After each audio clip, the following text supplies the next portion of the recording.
And those are psychological processes. Those are things that happen in the natural realm that get projected up into the spiritual realm.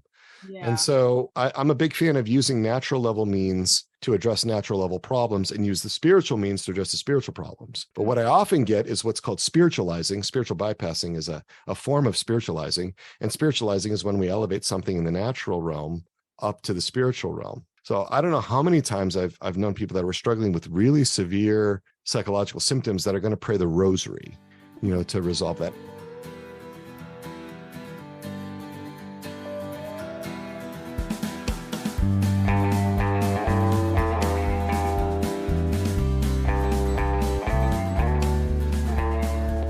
Ladies and gentlemen, welcome to the Crab and the Cross podcast.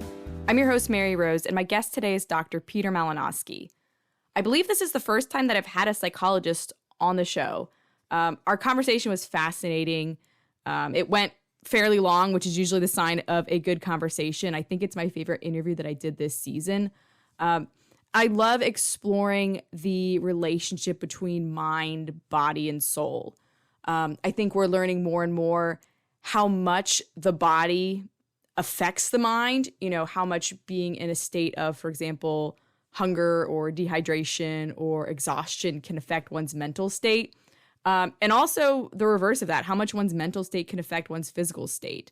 We talk about in the interview how trauma is kind of the buzzword in the field of psychology today. And there's this emerging idea that, emotional and psychological trauma can have physical repercussions. And then you throw the spiritual side into the mix, and that's where things really get interesting because, going back to the conversation I had with Andy Hickman a couple weeks ago, we talked about how human nature is to be an embodied being. Like, we're not soul inside of body or soul alongside of body, but the soul is the form of the body. And so the union between soul and body is so indivisible that to separate soul and body is to literally die. And so that then poses the question of when is something more of a psychological challenge or when is something more of a spiritual challenge? And this is where this concept of spiritual bypassing comes in. A lot of times people who are going through a hard time, they will have a tendency to jump to a spiritual conclusion, for example. They say God must be trying to teach me X, or God must be allowing this because of X, where there might be a more obvious natural reason for why we're experiencing what we're experiencing. And so when we jump to the spiritual conclusion, not only can that create tension in our relationship with God, but it can also lead us in the opposite direction of finding a solution. I'm not a psychologist. I don't really have any training in psychology, beyond a couple of undergraduate classes. So I can't really assess all the things that he said. I do know that psychology is a field where there is definitely not unanimity related to the causes of certain mental illnesses, or unanimity about the solution to mitigating those conditions. Dr. Malinoski has some really interesting ideas of his own about the origins of these things and the solutions to them. I can't really assess them, but I'd love to hear your thoughts if you are someone who's also in the field of psychology, because I think, a lot of times someone can have a coherent theory that works really well on paper, like it seems very airtight and logical, but then like in the clinical field, it sort of falls apart. And I'm not saying this as like a diss of Dr. Malinoski. I'm just saying this because I don't know. I think his ideas are really interesting. I'd like to explore them more, but I can't like adjudicate them. But I do think the goal of trying to integrate, all the aspects of our human nature when dealing with trauma is really important. Or really when seeking healing in general, this idea that healing doesn't have to isolate the physical or isolate the psychological or isolate the spiritual. Healing can be much more holistic because we're not so fragmented either. Yeah. So if you want to share some thoughts with me, I'd love for you to comment on my Instagram posts about this interview, or comment back on Twitter, or even send me an email at thecrabandthecross@gmail.com. I'll also link in the show notes the not only Dr. Malinoski's website, but also the links to his articles about spiritual bypassing, and I really recommend checking them out. Unfortunately, the audio on this interview is kind of crusty on my end. It sounds great on his end, but the studio manager was out of town, and so I was recording at home with a good mic, but on Zoom, and my audio is always so bad when I record on Zoom from home. So sorry that it sounds bad on my end. Okay. Last but not least, get excited because merch is coming. That is right. You will very soon be able to get your own Crab in the Cross merchandise. I am making stickers and magnets with the amazing Crab in the Cross graphic.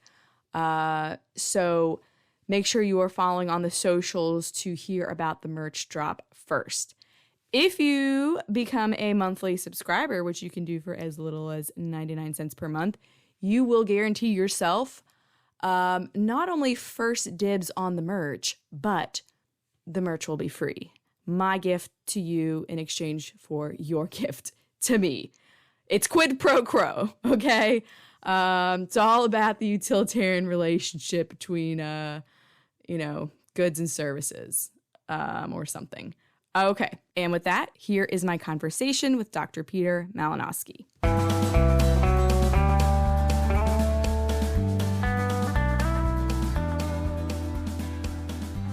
Dr. Peter Malinoski is an Indianapolis-based clinical psychologist with 20 years of experience in private practice. He specializes in resolving problems and healing wounds that bridge the psychological and spiritual realms.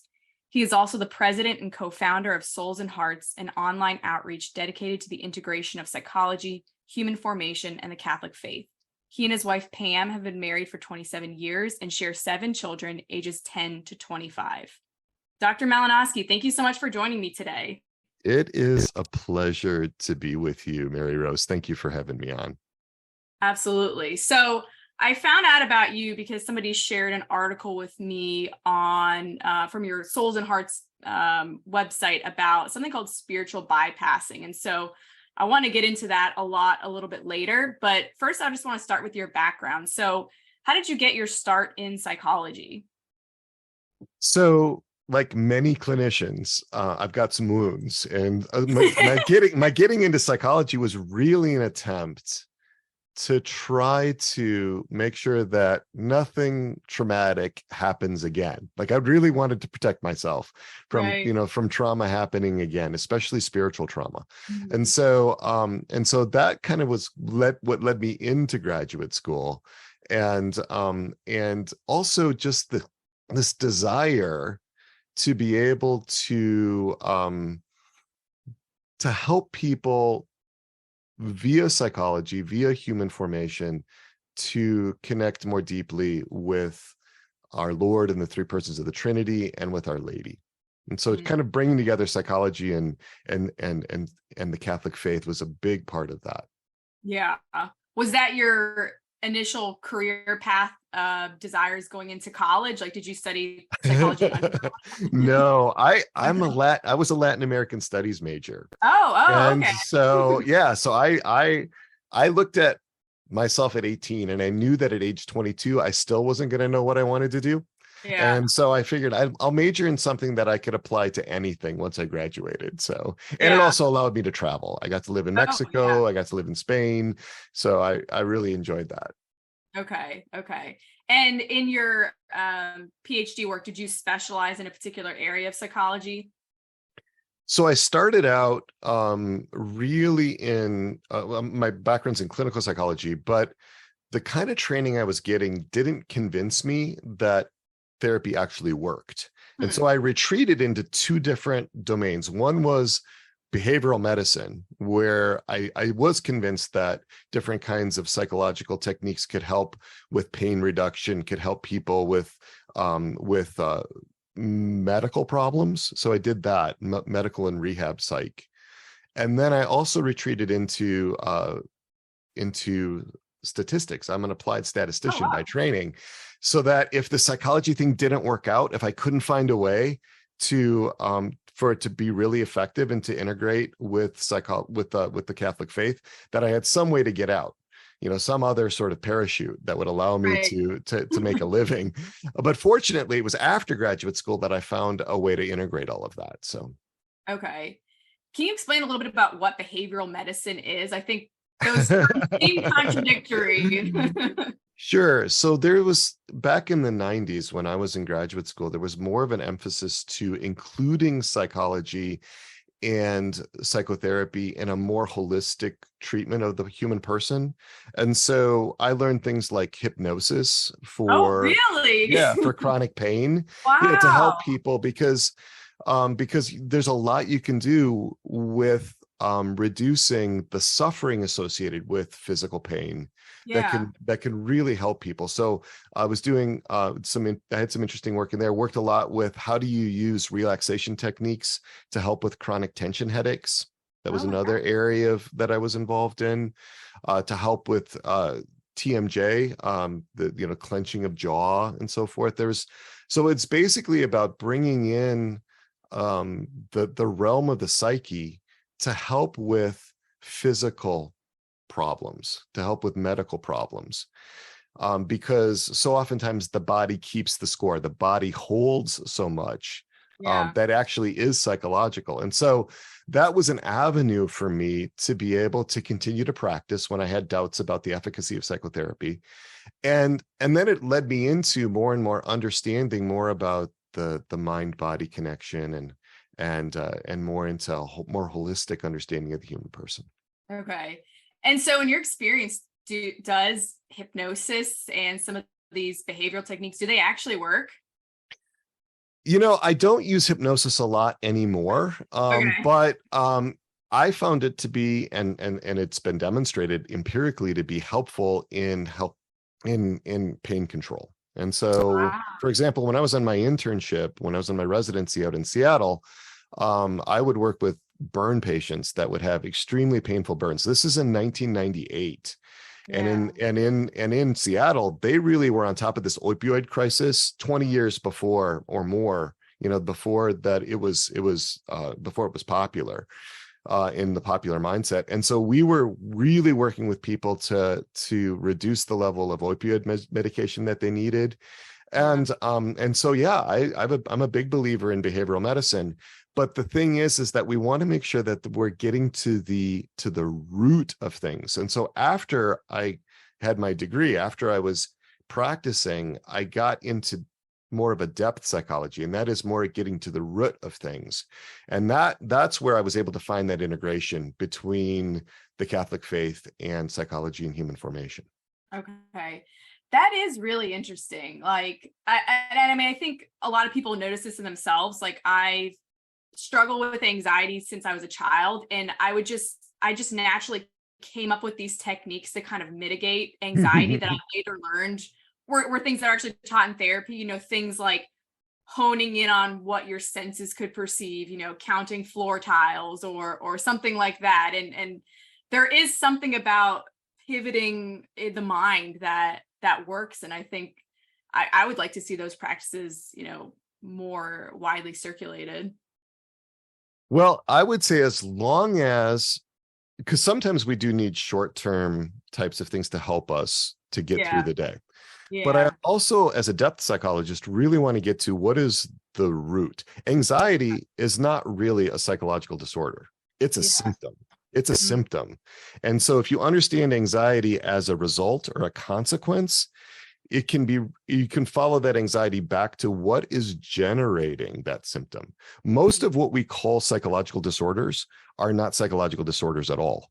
Actually, what they are symptom constellations.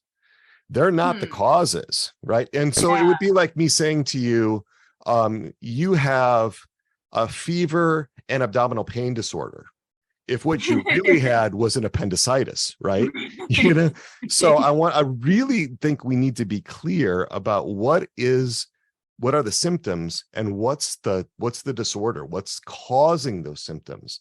And in psychology, because we have wildly different opinions among psychologists about the philosophy, theology, epistemology, and metaphysics that undergird our practice, we don't agree Yeah. on those things. As a Right. Catholic, I would argue that all disorder, whether it's psychological disorder, medical disorder, disorder in the world or culture, whatever, all of it ultimately is caused by sin. Original sin, the sins of others, and our own personal sins. Now, that doesn't mean that if we've got a psychological symptoms that it's automatically because of our own sins. There's all kinds of reasons that those kinds of things can come up. But the point is to make sure that we're walking it back. And that's why I became less interested in behavioral medicine over time, is because I didn't want to just treat the symptoms. I actually wanted to get to the root causes. Right. So now I'm curious, because I think, the majority of people today probably seek out therapy or psychiatry for things like anxiety and depression, varying degrees of severity. But then on the other end of the spectrum, you have these very intense mental disorders, if you want to use that term, like schizophrenia or, extreme bipolar disorder, multiple person or dissociative identity, whatnot. Do you think that even those are symptomatic rather than like symptomatic of something maybe in the past versus more of like a brain structural or brain chemical malfunction? Well, so we are body and soul composites. Okay, so the body does impact us, and yes, there can be organic causes that can generate symptoms that look psychological or psychiatric. So in other words, if you've got a tumor on your pituitary gland, it can cause all kinds of problems in your endocrine system. Right. And so we don't want to neglect that. But what I think is really underestimated is how much of these types of disorders, you used bipolar disorder as an example. I think a manic episode is a symptom. I actually look at it as a protective, defensive way of mitigating or avoiding the intensity of unacknowledged grief. If you look at all the symptoms or the descriptors of a manic episode, they are the photographic negative. They are the polar opposite of what you see in a grief-driven depression. And so you can understand a manic episode as a last-ditch effort to convince oneself or to show that one is not about to be overwhelmed by an incapacitating grief response.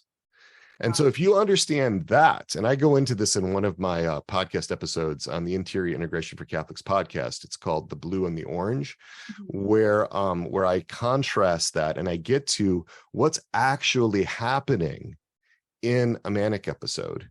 And if you understand that, you can actually deal with the deep underlying needs that are not being met, that are being defended against, rather than just having to immediately go to pharmaceutical interventions, to psychological or psychiatric medications. I'm not saying that people shouldn't take psychiatric medications. I'm just saying that the best that psychiatric medications can do, if the origin of this is really psychological, is to manage symptoms. They don't get to root causes. That makes sense. How have you seen the field of psychology change in the past 20 or so years? So when I started graduate school in 1993, we really had one modern book on trauma. I think the greatest strides have been made in understanding trauma so much more deeply than when I started. And that, I think, has been amazing. If you look at what's come out in the last 10 years, the last 20 years, even the last 5 years, to inform trauma treatment, especially with an understanding of the human person as not just a single homogeneous uniform personality, but is being made up of different parts, if you will. That has been, I think, the single most important development in the last 30 years. I put that on a par with the discovery of the unconscious, because that was a huge, step forward back in the late 19th century, mid-late 19th century, and into the 20th century. Yeah. Trauma definitely seems to be sort of the buzzword, a lot of psychologists and, therapists are putting out a lot more online content these days. And you see trauma response, trigger, all these words that kind of deal with, like, I guess, core wounds and whatnot popping up all over the place. Do you think that every person has trauma, or do you more so separate people who've had, abuse, abandonment, addiction, those kind of really massive things, and say that's trauma? Other people just have maybe stress. So my partner, the co-founder of Souls and Hearts, Dr. Jerry Creed, who's a licensed marriage and family therapist. He likes to refer to original sin as original trauma. And I think it's a brilliant way of understanding what happened, how catastrophic what happened in the Garden of Eden was for the entire human race. So yeah, I think that we are all subject to events that have been really, really harmful to us. And so, yeah, I think we're all impacted. And of course, there are varying degrees, and there are varying ways that people respond to their trauma. So it's important to remember that trauma is not the specific event. It's not the thing that happened. It's the response to the event. Okay. So if you imagine like a bunch of people on an airliner, an aircraft that has a crash landing, and they all have kind of roughly the same experience, okay, that they were all on the same aircraft, crash landed, they're going to have very different responses to that event, somewhere around 30 to 50%, depending on the study, will develop PTSD symptoms from that. So some will become diagnosably, suffering from PTSD. Others won't. And a lot of that depends on the rest of the context in which this event happens. And so, that there you get into, questions around resiliency and meaning making about the event, and so on and so forth. So trauma is a lot more complex. It's more complicated than just sort of the precipitating traumatic, in quotes, event. Right. No, that makes a lot of sense. And it's interesting too, because I think some people have a reaction right in the moment. Maybe they're panicking as something is happening, and other people go almost completely stoic, and maybe it's a shock response, or maybe they're sort of bearing something and then it pops up later. Yeah. Do you think it's healthier to react in the moment when something bad is happening? It depends. It depends on the reaction. You know, I mean, it's sort of like, what form is the reaction taking, and where is it coming from? What I think is a primary marker of psychological well-being is how integrated the person is. In other words, how well connected are they to all of their parts, to all of their emotions, to their thoughts, and so forth. And in stress responses, you mentioned, a person getting stoic. You could look at that as shutting down, going into what we call a dorsal vagal response, where they're going into a freeze response and shutting down. There's also hyperarousal, where you go into that fight or flight response. So we want to make sure that when we look at this, we want to see, is the person really grounded? Are they integrated? Are they in touch with their inner experience, or are they fragmenting inside and moving into a more extreme type of physiological state, and therefore having, and along with that, having a kind of stress response, either to the upside or the downside of their window of tolerance. Right. Yeah, I always wonder that in regards to people who are like paramedics or ER workers, cops, like who just deal with high stress, high, I mean, I would call them traumatic events. Maybe we would quibble about the vocabulary, but I mean, really traumatic events, and they have to be so calm as they're, putting people back together. And Yep. I mean, to me, that seems like a healthy adaptation, or else nobody would be able to do that job. But I suppose it's possible that they're sort of just burying all of that. It's possible. Usually that'll break down at a certain point, so it's a question of, are they working with that in an integrated way where they can be with that in the entirety of their person, or do they have a few parts that are basically just managing that, and the rest of the parts that are struggling with that are not being seen, heard, known, or given a voice? Right. So it depends on how compartmentalized they are with that, and how much of that, is really being metabolized throughout the whole of their being, and how much of it is being warehoused and basically stored unmetabolized, and thereby generating its own intensity within the person. There is such a thing as vicarious trauma, which is where you're not traumatized, but you're in the presence of other people being traumatized, and that can be traumatic in and of itself, even if you didn't experience a traumatic event, but you're there seeing the aftermath. That's probably how I react. Like if I see somebody else going through something, I can almost put myself in their shoes and like have that reaction.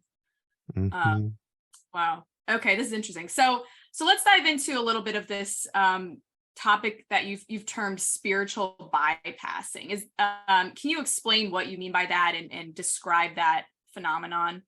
Sure. So in 1980, there was a psychotherapist and who was really into Buddhism by the name of John Wellwood, and he coined the term spiritual bypassing. And what he meant by that is what he was seeing in some of his Buddhist clients. They were using spiritual techniques, meditative techniques within Buddhism to avoid or evade psychological issues, emotional issues. In other words, they were misusing, in his estimation, meditative practices to try to distance or defensively avoid the intensity of their emotional pain, the intensity of their desires, their attitudes, their thoughts, their assumptions, their beliefs. So spiritual bypassing is a misuse of spiritual beliefs or attitudes or practices to distance oneself and avoid doing the work within one's own human formation.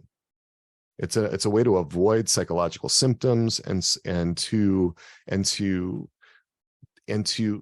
elevate something that's in the natural realm and spiritualize it away in some way. And so what I noticed was that over the last 40 plus years, there'd been a fair amount of work done about spiritual bypassing within Buddhism and among Buddhist psychotherapists. But there had been very, very little discussed about how Christians and specifically Catholics spiritually bypass. Yeah. Now I could see somebody saying like going back to what you said earlier about how, everything in your mind is the root of sin, original sin, your sin, or someone else's sin. I could see someone kind of punching back and saying, well, that sounds a little bit like spiritual bypassing, that you're spiritualizing, this psychological problem or this brain problem. Well, what I would say to that is there's no failure to acknowledge the pain. That's the central characteristic of spiritual bypassing, is a failure to acknowledge one's own natural level experience or somebody else's natural level experience. So that would be the critical difference there. When I say to you, if you tell me that you're in tears and you tell me that your mother just died and you're really close to your mom, and I say, oh, Mary Rose, honey, she's in a better place. Okay. Because I don't want to deal with the intensity of your grief. I get destabilized. I'm protecting myself against that. That's spiritual bypassing. And even though your mom may, if she had died and she'd gone to heaven, she may be in a better place. That may be true. The intentionality, even if I'm not aware of it, of avoiding or evading a natural level experience, like my getting destabilized by your grief, that's the hallmark of spiritual bypassing. And what I will say is I see this all the time. I see this so frequently. And I think it's really important that we identify this, because what it does is it alienates people. It sends a message that your feelings, your emotions, your natural level human issues are not okay. And they don't really merit investigation. They don't merit being healed. We need to take everything to the spiritual level right away. Yeah. Yeah. And I think a lot of people do that to themselves. They Oh, yeah. Another person coming in and saying like, oh, well, offer up your suffering or whatever. Mm-hmm. Like we just do it to ourselves. Mm-hmm. And so that's one of the things that I think is really important. I think so many spiritual problems that people have are actually spiritual consequences of human formation issues.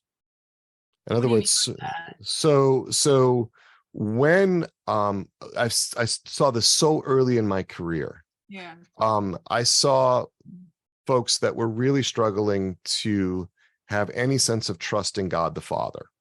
Okay. And so, I can't pray, Dr. M. I don't have any discipline. I need you to help me, to get away from these sins, and so forth. And I would say, well, tell me about your father. And I would find that their earthly father was really a difficult figure. They couldn't trust. There was a lot of issues. There might've been abandonment, abuse, whatever.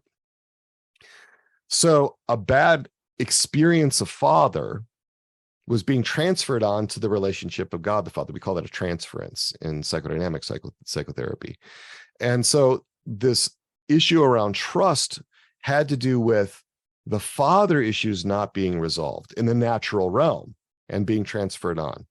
Same thing with, so many other issues, people that, experienced difficulties with their father and mother are very likely to transfer that onto God. People that are really struggling with, for example, with authority issues, often that gets translated into the way that they live out their faith and different parts of them acting up in various ways. So our particular little corner of the vineyard within Souls and Hearts, what I've really dedicated my career to is to shoring up the natural foundation for the spiritual life.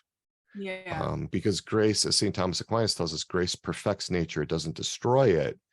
And the U.S. Catholic bishops and Pope John Paul II talk about how all formation, including spiritual formation, depends on good human formation. And that's straight out of Pastores Dabo Vobis, the 1992 Apostolic Exhortation by Pope St. John Paul II, and then the Program for Priestly Formation, 6th edition, really emphasizes that and fleshes that out, especially in the formation of priests. So this human level order, this integration is so important. And that's where I think a lot of the spiritual problems come from. It's not particularly a spiritual problem. It's not in its essence a spiritual problem. It's a human formation problem. It's a natural level problem that has a spiritual consequence. But Catholics mostly like to have spiritual problems. It's like much more attractive to have a spiritual problem than to have a psychological problem. You'd much rather have a dark night of the soul than a clinical depression, so there's a desire, to sort of elevate these things that I think is really common. Yeah. Well, you brought up this topic of trusting in God. And I think when I have conversations with people who are in transition points, trying to figure out what their career is, or maybe they're trying to find somebody to marry, or, there's something going on in their life that's anxiety producing. A lot of people will say, well, if I just trusted God more, I wouldn't be anxious. Is that, and it might not be that they have a bad relationship with their dad or their mom or anything like that. It's just that they're going through a stressful situation and they feel anxious and they think, well, I just need to trust God more. Is that also spiritual bypassing, even though it doesn't have that deeper root? It depends on whether there's a natural level cause. It depends on whether there's a natural level cause. It depends if there's an attempt to evade or avoid or escape from something going on in the natural level. So let's say that the difficulty that they have in trusting God goes back to when they were 10 and they prayed and prayed and prayed that their beloved dog wouldn't die. And the dog died, right? And nobody was able to be there with the person at the time. Nobody sort of appreciated the depth of the pain of that, how significant that dog was, and how that led to a lack of trust, especially if let's say somebody assured them, the vet assured them that the dog would live, but the dog didn't live, right? So now all of a sudden, there's difficulty in trusting on the natural level, with an authority figure like the vet, and that could get transferred onto God, for example. So, when I look at these experiences of difficulty in trusting, that always comes from experiences. The difficulties we have in trusting come from experiences. Infants naturally trust, so when we learn that there are situations where trust isn't warranted, or there are people that are not trustworthy, that's happening in the natural realm. And so my question then becomes, okay, what kinds of things in the natural realm are getting activated and being brought into the spiritual realm? Yeah. So then in a therapeutic model, do you think that it has to be focused on going backwards and digging through the past and trying to find, some like garbage that's been covered over and then resurfacing it? So there's a debate among different models of therapy about how much you go back into the past. Some refuse to go into the past at all. Others spend like a lot of time in the past. And originally I was trained in a psychodynamic model, which basically was, the difficulties in the present are because of unresolved past issues. And so spent a lot of time in the past. What I do is actually work to stay very much in the present, but I actually work with parts that carry the intensity of unmetabolized or unresolved trauma. And I want to work with them in the present. I want to see how the past is impacting the present, and to find ways that allow parts to be able to release the trauma, to be able to metabolize it, to be able to resolve that trauma into a relatively seamless narrative, so that the trauma isn't walled off, it isn't compartmentalized, it isn't unmetabolized and creating its own negative dynamics within the person. So I think very much about working in the present. And one of the hallmarks, another hallmark of being well integrated, is that all of the person can be in the present, not stuck in the past or not escaping to the future, or worrying about the future, but to be in the now, which is the only moment that we actually possess. Right. That's really hard. Well, I will tell you this, Mary Rose. If you look at the harm to the human body that happened as a function of original sin, if you look at the catastrophic consequences of original sin to the human body, we're just talking about the physical level, natural level, physical, right? Now you have death that enters the world. Now you have physical pain. You have labor, right? You have to, there's the working, there's pain in childbirth, right? There's the knowledge of that we could get sick, sickness and illness. There was a devastating impact on the human body, and we can recognize that.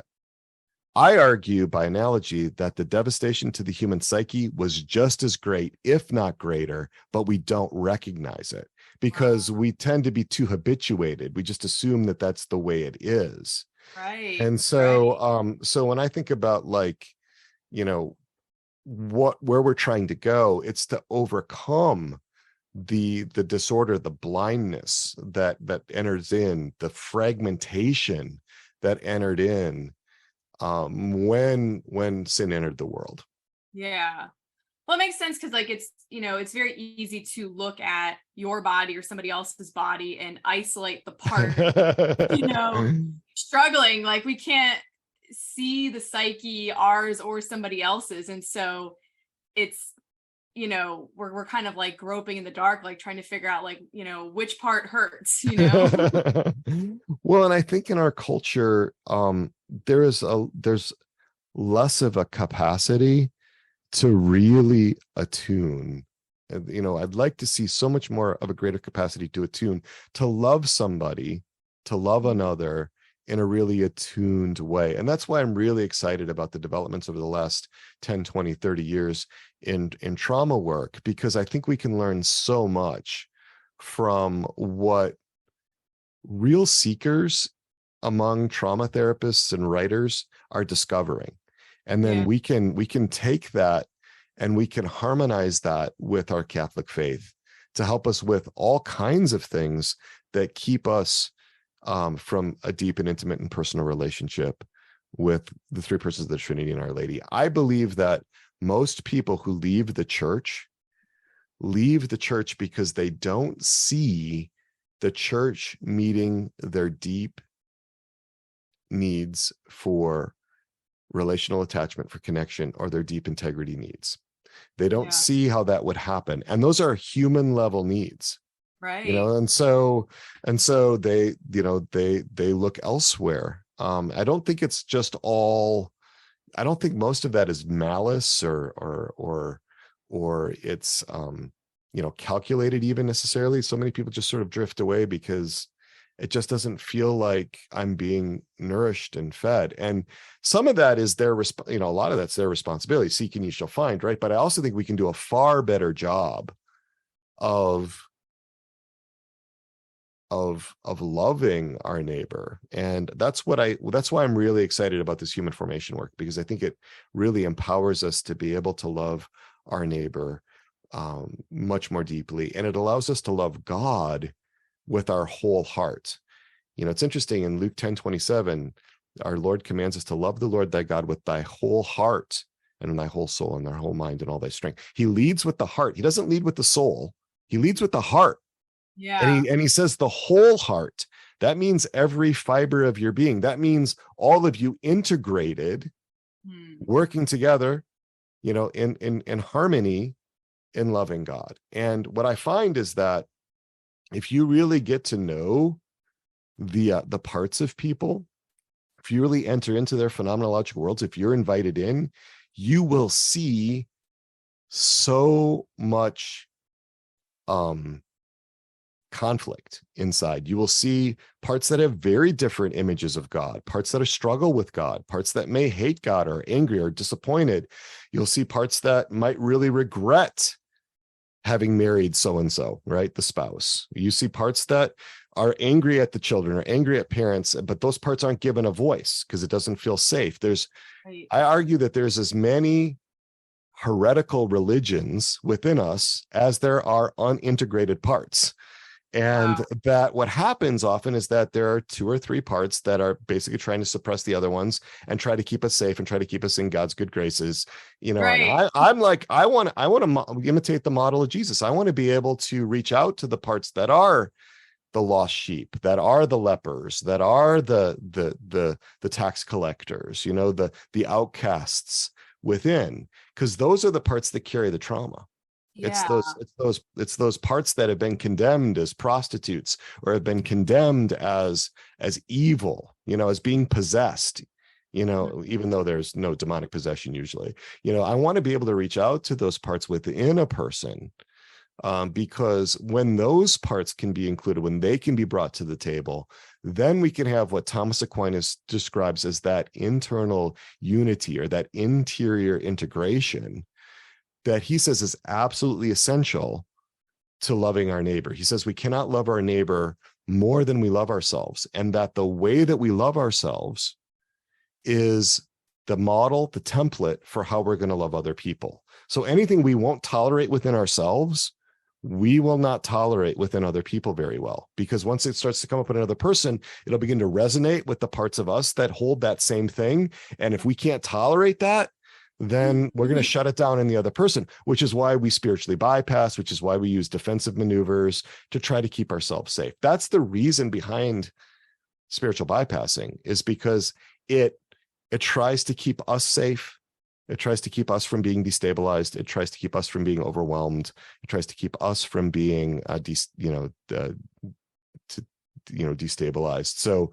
So that's the function of it. And the more peace we can have, and I'm talking about a deep peace, I'm talking about the peace that Christ gives, the more available we're going to be to be able to love our neighbor in a way that really makes a difference. Yeah.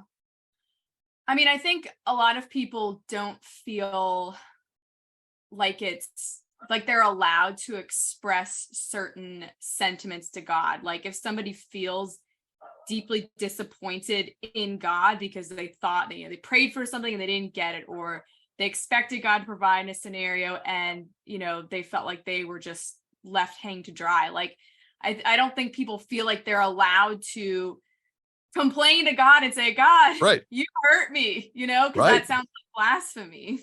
Yeah, and there are parts that are afraid that if I say that to God, he's going to smite me. He's going to smite me. Right. Look at what he did to Sodom and Gomorrah. Right. Look at what he did. So there are parts that are trying, like with good intentions, trying to protect us.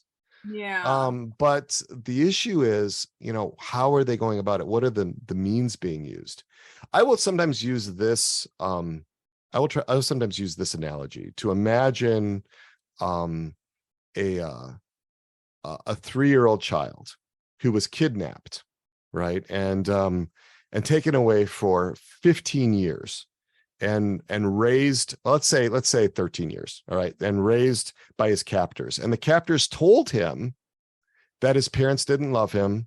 That's why, they didn't go looking for him, and filled his experience with these lies. And let's say that then, 13 years later, law enforcement finds the now 16-year-old, restores the 16-year-old to his parents. Would his father and mother, would they understand if he had some confused ideas about who they were? Right, really? right. That's our situation. We've been hijacked. Yeah. We've been kidnapped in a sense by sin. We've had the harmony that was meant to be there ruptured by sin. God understands if we have these difficult, feelings and difficult misunderstandings and ways that we misinterpret. And I'm convinced that he would rather us bring it to him and try to work it out with him than to hide it. Would the parents of that 16-year-old, get all church lady on him and say, don't, that's disrespectful. How can you say that about us? When his experience has been, to have been alienated from them. And that's what happens in our world, is we do, I think, primarily live in a way that's pretty alienated from God. We don't really know him. And so, of course, we're going to have distorted understandings of who he is. But if we seek him, if we're trying to engage, even if we've got anger, even if we've got hatred, even if we've got disappointment and grief and fear, and we bring that to him and we struggle with him, we wrestle with him, that is so much more appealing to him than if we hide it away and we try to pretend it's not there. And we try to put up, only the bits of ourselves that seem like socially appropriate in the shop window. And we warehouse all the other stuff, way in the back so that it never sees the light of day. That's not loving him with our whole heart. Yeah, I think a lot of people, especially those who are trying to practice their faith, they know the proposition, and so they just try to keep affirming the proposition. Yep. They're feeling, they're like, God is good all the time. God loves me. God's protecting me. And they just keep affirming the proposition and hoping that the rest of them will get in line, basically. Yeah, and that's a kind of spiritual bypassing, to just say, you know what? Hey, everything's good. We're all good. God loves us. This is just our cross to bear. Right. Now shut up with all that, because if you say that, he's going to smite us. Because loving God is going to smite us if you talk about that. So there's all these inconsistencies, and parts of us are like, hey, you know what? I don't want to be with a God like that. If I can't be real with God and I can't say what I'm going to say, I'm not really all that interested in being God. I think a lot of parts of people really, they don't want to go to hell, but they don't really want to be face to face with God either. Right. What they really want is limbo. They want a place of natural happiness where there is no God. That's exactly right. So what I would like to do is to invite, your innermost self, the innermost self of everyone I that I work with, either in my practice or in the Resilient Catholics community or in Souls and Hearts, to gently and in a way that feels safe enough, bring these parts into the healing presence of our Lord, bring these parts into the healing presence of Our Lady, because our God the Father and Mary our Mother, they are our primary parents. They're our primary parents. Our earthly parents are our secondary parents. The God the Father, Mary our mother, those are our primary parents. And as a mental health professional, as somebody who's really interested in human formation, I want to be able to be reformed. I want my human formation to be enhanced, to be corrected, to be reshaped by my primary parents who love me. But in order for that to happen, parts have to be able to go, it goes back to your question around trust, right? They have to be able to trust that that's not going to be fatal, that that's not going to be lethal, that that's not going to lead to harm. And what I see is that so many parts have God images that are really warped and twisted by the experiences that people have had from authority figures, father figures, mother figures, and then the way they've made sense of those experiences. And that's really largely unconscious. That's not something that people profess, but man, it's really operative in the lives of so many Catholics. Oh, absolutely. And I don't know, did you happen to see the documentary that just came out about the Duggar family? Are you familiar with them? I've followed the Duggar family a little bit, but I have not seen the documentary. Okay. No.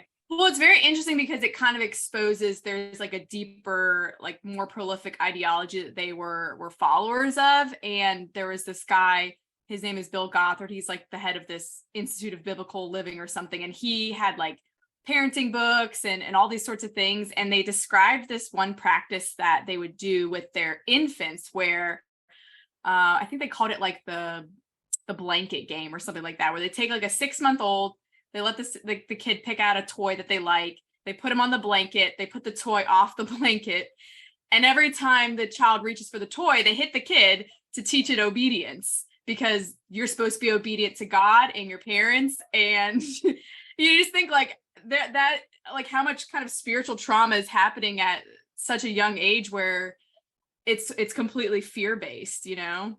Well, and an infant at 6 years old, it's not until about 9 or 10 months of age in developmental psychology that infants are able to determine cause and effect relationships. In other words, they're not even going to put the punishment. Wow. Yeah. It's just going to seem random to them. Right. You know, like just bad things happen. Right. And bad things happen from mom and dad.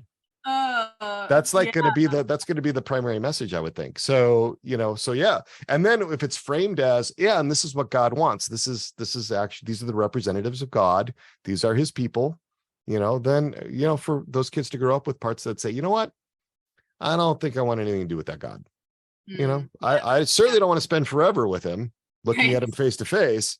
Seems, so, there's this whole, these human formation obstacles that come up, to us being able to very deeply and intimately connect in a personal way with God the Father, with Mary our mother.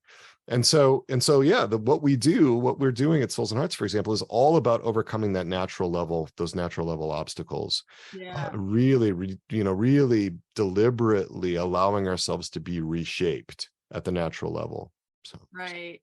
Yeah, one thing that I've noticed a lot of people say or assume is that it's kind of like this sort of Kantian version of Christianity, where whatever the hardest option is probably the thing that God wants you to do, because then you're going to struggle and suffer. Can you speak a little bit to that idea, which I think we'd probably both agree is like a misconception? So yeah, it's interesting where those kinds of ideas come from. Mm-hmm. I tend to think that it's so common in Catholic and serious Catholics, devout Catholics, that they have a part that you might think of as their good boy part or their good girl part or their moral compass or something. And it has very stringent requirements for what it means to be a good Catholic. Yeah. Very demanding standards. Sometimes I call these Catholic standard bearers. But if you get to know those parts, usually they're not in touch with God. They have not checked out their particular program or plan of life with God. They've just assumed it to be true. Right. And so it can often be really liberating to connect with God And that might be through a confessor or spiritual director as well that can give good pastoral advice and good pastoral counseling, or through their own prayer to see what God is actually asking. Remember, God is a father. Would we treat our children like that? Would we say it's always the hardest option? We're always going to serve you the vegetables you like the least. And remember, I mean, I think the reason people die for God, the reason why the martyrs were willing to put their lives on the line was because they loved God and because they felt the love of God. They sensed it. They tasted and saw the goodness of the Lord. They sensed how much God loved them and that God loved them first. Yeah. Right. And what a lot of is going on when you have these Catholic standard bearer parts, these good boy parts or good girl parts driving the bus, is that we're trying to be acceptable to God. We're hoping that God will tolerate us, and that's not very motivating. I mean, it's much less motivating than saying, you know what, I'm going to do this because I have a deep sense of being a beloved, cherished, treasured child of God. If you have a deep sense of being a beloved little daughter of God, who and God delights in you and Our Lady delights in you, you're going to be far more inclined to do what they want than if you're looking at God as having his arms crossed and his hand, on the trap door to hell. So you stand before his desk on the day of your particular judgment that he's just sort of itching to pull it, and you're like hoping that you can sneak in. That's not somebody that inspires a lot of like filial love and confidence, right? It's more like, I'm going to be here out of fear. I'm going to, I'm doing what I'm doing out of a sense of like just hoping to survive. And that isn't the kind of love that God's looking for. That's not the kind of relationship that he wants with us. Yeah.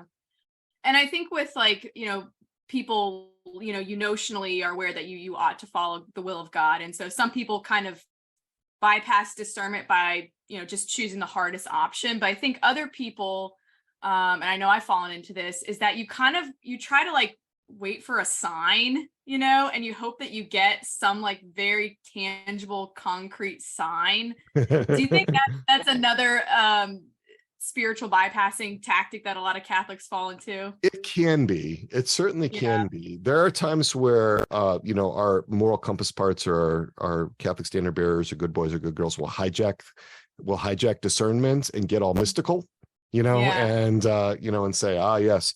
And sometimes there's a misinterpretation of St. John of the Cross when he says, be inclined toward the most difficult. He doesn't say always choose the most difficult. He says, be inclined toward. And I would say that is at a particular level of spiritual development. Mm-hmm. I don't think we should impose that on 3-year-olds.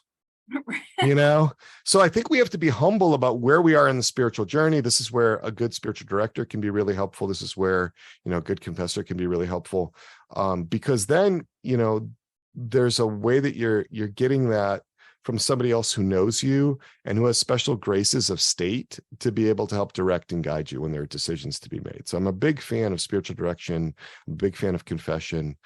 And then I'm also like a big fan of like working on this natural level stuff, because that allows us to have a much greater clarity about these things.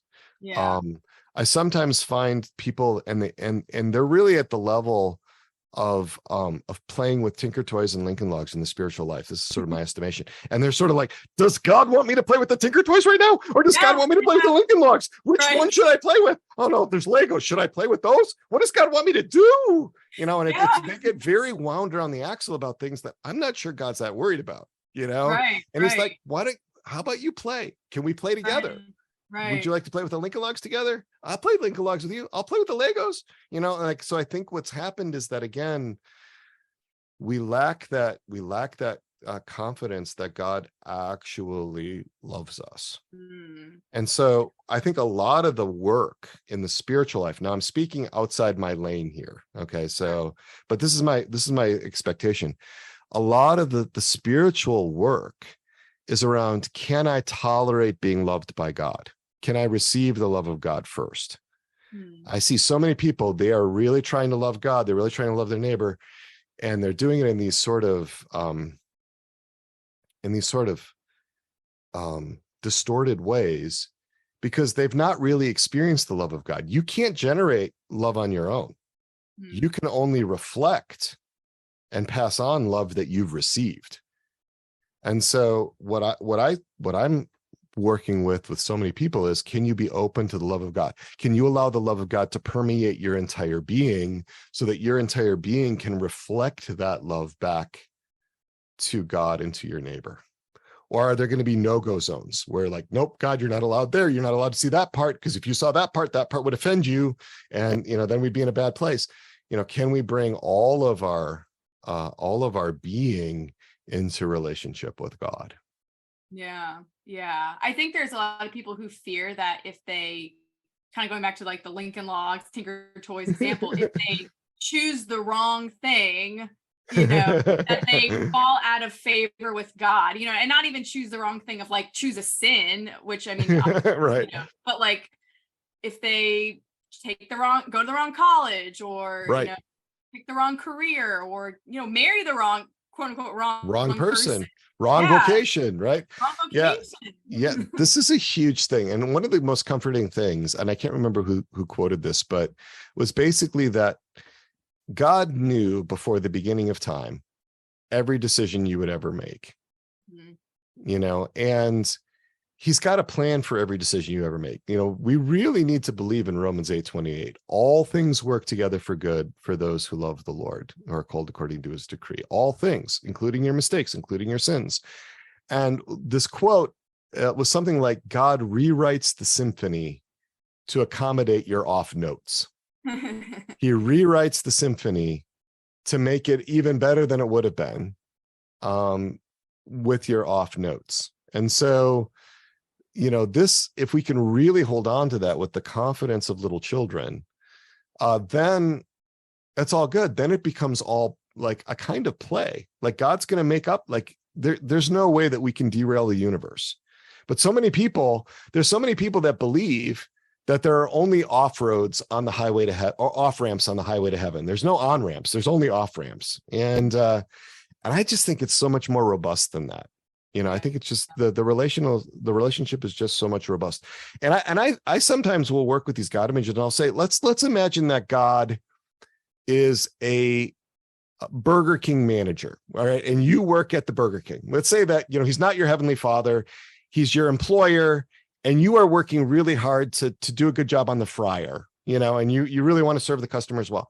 Like, he would be better to you. That Burger King manager would be better to you than you imagine God treating you, and that's not even a father-daughter relationship or a father-son relationship. So this idea that we are beloved sons and daughters, and that God loves us first, and we don't have to earn that love, is, I think, really, really where we need to get back to and where to start, because so often we are trying to earn the approval of God because we learned that worked with other people.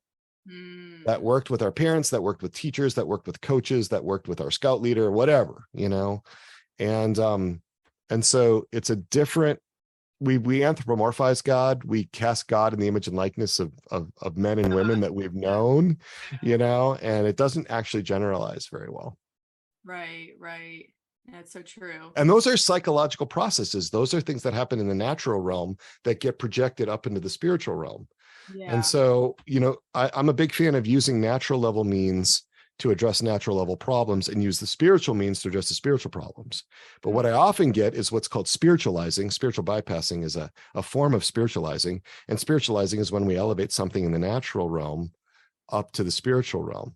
So I don't know how many times I've known people that were struggling with really severe psychological symptoms that are going to pray the rosary, to resolve that. I'm a big fan of the rosary. I pray 10 decades of the rosary a day, but I just like I wouldn't pray the rosary if I was in a car accident and I had arterial bleeding. I would, get a tourniquet on there. I would get to the hospital, like natural level means for that natural level problem. But when it comes to the psyche, there's a lot of suspicion, there's a lot of distrust, there's a lot of ignorance around like those kind of natural means being helpful. Yeah. So when it comes to kind of that, like, fear of making the wrong decision, that decision-making anxiety, you do think, and just hope you get a mystical sign that says like, go that way, pick this, that people should just like amplify their natural decision-making abilities by gathering information and trying to make the best possible decision, and then just kind of trust that God's going to lead them, or that God's going to, not allow them to jump over the cliff or jump into the cliff, without them having fully seen that the cliff was there. I mean, I think we really need to trust in what our Lord says. Seek and ye shall find. Seek and you shall find. That doesn't mean, he doesn't say instantly. He doesn't say seek and you shall find immediately, right? So sometimes there's a time lag there, but to have that confidence. And what I would say is, again, to be open to the love of God, to be open and to foster that childlike connection, and to deal with the natural level issues that get in the way of that. Because if we allow God to love us, it will make it so much easier to love him in return. We won't be doing as much of the white knuckling, in terms of the loving. When you possess a virtue, as opposed to exercise a virtue or practice a virtue, when you possess that virtue, that means that it comes naturally, spontaneously. It's like part of your nature. That's what we want to get to. And so when it comes to the virtue of charity, of loving God and others, that's an infused virtue. It's given as a free grace from God. We need to accept it. We can't just earn it. We can't just, develop it, like we can with certain natural virtues. So, so I would say that openness is really, really characteristic. And going back to this being like little children, if you look at these Catholic standard bearers, these good boys, these good girls, these parts that drive our bus, the moral compass and all, they do not look like little children. They do not act like little children. They act like very busy executives of big corporations that are trying to get an incredible amount of stuff done, And so, the confidence that God is actually who he says he is, who he's revealed himself to be to us. Yeah. So, I mean, do you still practice as a therapist? Yeah, I'm about half time in a private therapy. Okay. And I'm a lot of what we're talking about, the spiritual stuff, I will address at times, but I stay very much in the natural realm because that's where my training is. That's where my training is. My training is as a clinical psychologist. And so I'm dealing with the natural level. And so people often ask me, I mean, I've got a decision to make. I don't know if I should go, if I should go to the seminary or not, or whatever. I'm like, I don't know, but I'm happy to kind of explore that with you. I don't have the grace of state I can't read your soul. Right. So, but what I want to do is clear out the psychological impediments. And when I find that if I spend my time doing that, the person is freer to be able to respond more fully to the touches and the inspirations of God, however those come to that person. So yeah, because I'm wondering, because you've brought a lot of this back to like just one's relationship with God and how that can, our image of God, a relationship with God can be so off. So in like a clinical setting, like are you bringing that up explicitly, or are you just trying to clear out maybe their relationship with their own parents or things like that to kind of help them create the space to then have a healthier perception of God? So in my private practice, I mean, it's very clear in my consent forms and on my website that I'm a Catholic therapist and that I operate from a Catholic understanding of the human person. I operate from a Catholic anthropology.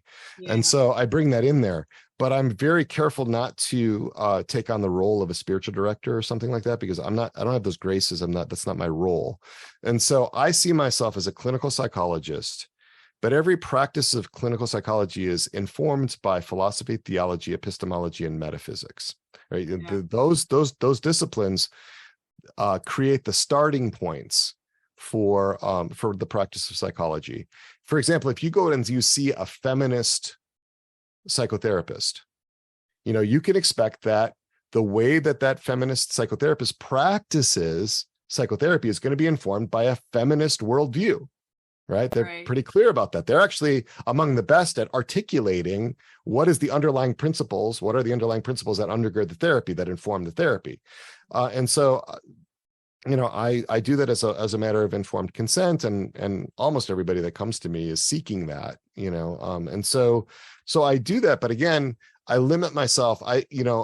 When somebody says, is God asking me, to reinvest more deeply in my relationship with my husband. Well, I don't want to get all mystical and say, yeah, God told me, look, I just just get an incoming message from God, that's what you're supposed to do. I'll say, well, let's explore this. What would it mean for you to invest more deeply in your relationship with your spouse? That would terrify me. Oh, that's interesting. Well, what's terrifying about that, right? Close relationships always lead to disappointment. Well, that's what I want to deal with, right? Yeah. I want to get to what's happened. What are the formative experiences that have caused some kind of deformation in their human formation? I want to know what's actually been harmful to them, and how can we correct that? So the patron saint of souls and hearts is Saint John the Baptist. And why? Because he prepared the way for the Lord. He prepared the way for the Lord. Yeah. And that's what we see ourselves doing, like Souls and Hearts, for example, is we don't have a spirituality. We don't have a specific Catholic spirituality within Souls and Hearts. For example, we're not Benedictine or Franciscan or charismatic or anything like that. Right. Because what we're doing is like pre-spiritual in a sense. We're really working on the human formation algebra. Yeah. The human formation arithmetic, so you can do the spiritual algebra, right? Yeah. I mean, so it's before all of that. It's the stuff that you didn't get when you were 2 or 3 or 8 years old. It's the stuff that happens and has not been resolved, and that has led to this deformation, this human deformation. How can we resolve that? So there's a lot of freedom. And we think that it's really important that you do this for another reason. And that is, I don't think purgatory, so this is speculative Malinoski eschatology here. Okay. So buyer beware, right? Caveat emptor. But I think that one of the functions of purgatory, it's not just about the atonement for sins. It's also about correcting any disorder within the human person. And so, this, what I say is, look, this human deformation, this disorder in human formation, is going to have to be resolved either on earth or in purgatory in order for you to get to heaven. Right. And everything I've read about that is like, yeah, it's better to do it here. Right. So it's not just about resolving disordered desires, or, in order to open up a path to a deeper, it's not just about like the getting order in the human realm, the natural realm, for its own sake. It's to allow us to have that order permit us or allow us, or it's required in order for us to come to face to face with God. And so it's about that too. So I look at what I do as really being sort of, in a sense, pre-spiritual. Mm-hmm. And that's the area that I think has been neglected, that hasn't gotten enough attention. And so that's really what I've committed my life to. That's what Souls and Hearts is all about. That's what my practice is about in various ways. Yeah. So.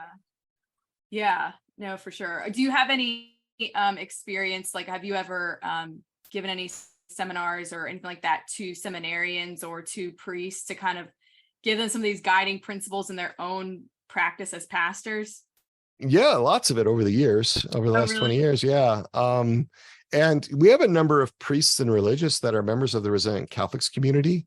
That is an online community where we have a specific program to really work through human formation issues. It's a year-long, 44 units, very much, very, very structured. And the beautiful thing about it is that you do it together. You do it in these companies of 9 people. Usually they're sort of modeled after the Lord of the Rings. So you have these companies of 9 people, and then you have 2 companions within that company. You have 2 particular companions that you check in with every day about accountability. Am I working my human formation plan? And then so we have about 150 that are in right now. Another 100 or so are joining. And so you can check that out at our website, soulsandhearts.com/RCC. We're bringing into that the best of human formation resources. It's not psychotherapy. It's often a really great adjunct to psychotherapy or counseling, but it can stand alone. And it's really a guided, structured way for you to work through a lot of this stuff without the immediate presence of a therapist. Okay. So is that more so for like you mentioned, clerics and whatnot? Is that more so for people who have a role kind of That's open overseeing? to all Catholic adults. You have to be Oh, okay. Catholic. You have to be Catholic. You have to be 18 years of age. You have to believe in what the church teaches. Okay. So it's not just being, just identifying as Catholic, but Right. and there has to be sort of a willingness and appreciation and openness to working on human formation. And our website, soulsandhearts.com/RCC, or you can just Google the Resilient Catholics Community. There's a lot of information about that. But yeah, it's been really helpful to a lot of people to being able to get at these things and to think about these things in really new and different ways, and about using appropriate means, human level means, natural level means to resolve natural level problems. Yeah.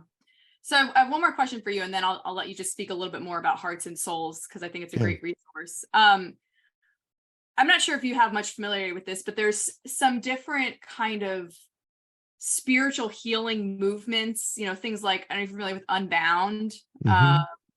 What are your thoughts on those? Do you think that those, because they do kind of seek to get to, the heart of like trauma that affects your relationship with God, and like, trying to, but it's done in a very truncated fashion a lot of times, where you go before a small group of people, you kind of spew everything, they pray over you and all this. What are your thoughts on that kind of model, like spiritual healing model that we see? I think it's more common in charismatic circles, but it's definitely in the mainstream too. It depends on the degree to which the people leading stay within their realm of competence, and where they are gifted, where they're graced, and where they're trained. Yeah. Because I've seen that work really well for people, and I've seen it be really harmful for people. And I'm not speaking about Unbound particularly or any particular organization. So I want to be clear about that. And a lot of it, what I look at is, okay, how well formed are the leaders? How well do they recognize the limits that they have? How willing are they to refer to competent therapists, especially trauma therapists, if they wind up with something that's beyond their capacity? What I do get concerned about sometimes is, like I said, this over spiritualization. Like, you have an evil spirit of depression. Let's cast that out. Now, in the charismatic movement, that's not typically how they would express it. So that's more, I've run across that just a little bit, but we want to make sure that kind of have like the and I don't know if they mean spirit, like demonic spirit, but they like, I renounce the name of Jesus, I renounce the spirit of depression, or I renounce the spirit of lust, or and I don't know if so when it comes to psychological symptoms, like I renounce the spirit of anxiety, or renounce the spirit of depression, I'm not into that. Okay. I see that as a symptom, and when I say that I renounce this fever, the depression or the anxiety is a gift, actually, because what it's the symptom points back to the cause. If you're willing to listen to the symptom, if you're willing to follow the symptom back to the cause, it's absolutely essential. Because if you were able to renounce all of your symptoms, you'd never get to your root cause. It would sort of be like, the dashboard lights on your car. If you manage to like disable them, I'm old enough to, back in the day, I'm really old. So if you go way back, if you knew which fuses to pull out on your car, you could make sure that none of your hazard lights ever went on. Yeah. You could shut off all the hazard lights, and you feel better for a while, right? You don't have those symptoms, that little light flashing, the engine light flashing. That's uncomfortable. Let's pull that fuse, stop that flashing. But if you're going to throw a rod, in another 4 miles, you didn't stop that. You didn't solve the problem because you silenced the symptoms. That's why I think the most effective psychotropic medications, the most effective pharmaceutical drugs for psychological conditions, that's why I think they have so many side effects. And so many side effects that have no known relationship with the neurochemical action of the drug. What I think is happening is that the distress that was being expressed by one symptom that got knocked out by the drug is now going to be expressed in another way. Freud called this symptom substitution, and it's why he stopped using hypnosis. He stopped using hypnosis. He stopped using hypnosis because it only addressed the symptom. If you had somebody with a hysterical paralysis, right, who came in and couldn't move their arms, and he solved that by doing hypnosis, he'd find that they'd come up with another symptom because he wasn't getting to the depth, right? And what I think is happening is that the more effective a psychotropic drug is, the more likely it is to have side effects, because you've knocked out the original distress signal. You've knocked out the symptom. And so another symptom comes up. So what I want to do as a depth psychologist is I want to listen to the symptom. I want to hear what that symptom is telling me about the deep need that's not being met. And if you meet the deep need, the symptom goes away and you don't have another symptom to come and take its place, which is why I'm really concerned about pharmacopoeia, where you chase one, you chase symptoms with a drug and then you get other symptoms. So you add on more drugs to treat those symptoms. And soon you've got this, this huge pharmaceutical cocktail. This is not to condemn psychotropic medications in general. Sometimes they're really helpful, especially short-term situations or other things. But I think we need to be really thoughtful about what is the underlying cause. And if we just assume that depression is the disorder, we're going to be misguided, because that's just a symptom constellation. So yeah.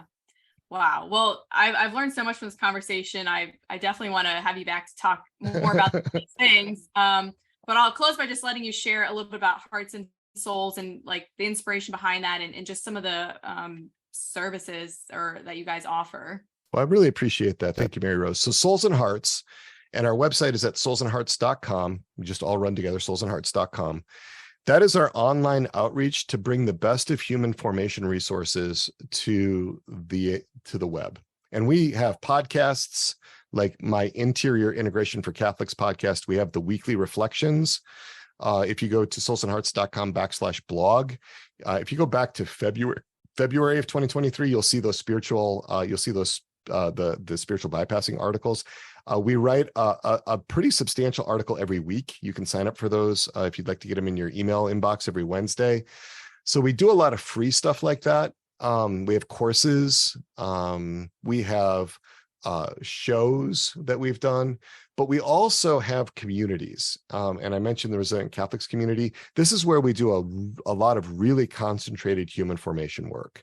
Yeah. And it's really, I think, unique, because what it does is it allows us to together to be on this pilgrimage toward better human formation. And the goal isn't supposed to be like some sort of psychological day spa where, we put the cucumbers on your eyes and you have the face cream, and we light the aromatherapy candles and we say, I'm okay, you're okay. And we affirm ourselves. And all that. It's all about getting ready to love, right? Because St. Thomas Aquinas says we cannot love our neighbor more than we love ourselves. So how do we love ourselves in an ordered way so that we can have this interior integration to being able, so that we can love the Lord our God with our whole heart and we can love our neighbor?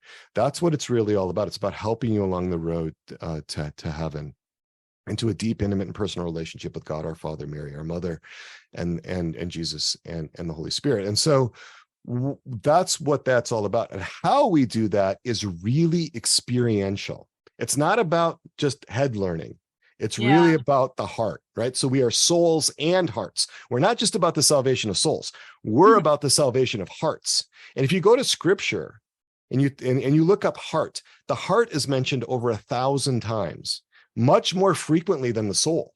Scripture talks about the heart a lot more than it talks about the soul. And if you understand the biblical understanding of the heart, it's the seat, it's the center of the human person. So the heart includes our body, it includes our emotions, it includes our desires, our attitudes, our beliefs, our assumptions.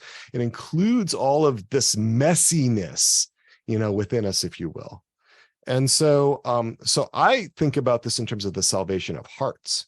If you save the heart, you'll save the rest of the person. You'll save the soul, and so that's what it's all about. And it's very experiential. It's very relational. And so we are actually fostering this process of tolerating being loved, of you loving you in your parts, right? Because this idea that we're supposed to love ourselves in the second great commandment, that implies some sort of relationship within ourselves. We don't have a single monolithic uniform personality. We need to break away from that understanding of the human person. So that's what it's all about. It's very different than what is typically out there. And about 3 years ago, a little more than 3 years ago, I started the Interior Integration for Catholics podcast in the midst of COVID to help people get through a community kind of grew up around that. And they were like, well, how do we do this? How can we do this more? How can we do this more intentionally and more intensively? And so that's where we got started with, an intrepid few dozen folks that were willing to step out and try it with me. And we made mistakes and we revamped some things, but now it's much more established. So yeah. No, that's the sort of the center. We also have a community for therapists, Catholic therapists, called the Interior Therapist Community, which is all about the human formation of the Catholic therapist. It's not about professional development. It's not about continuing education.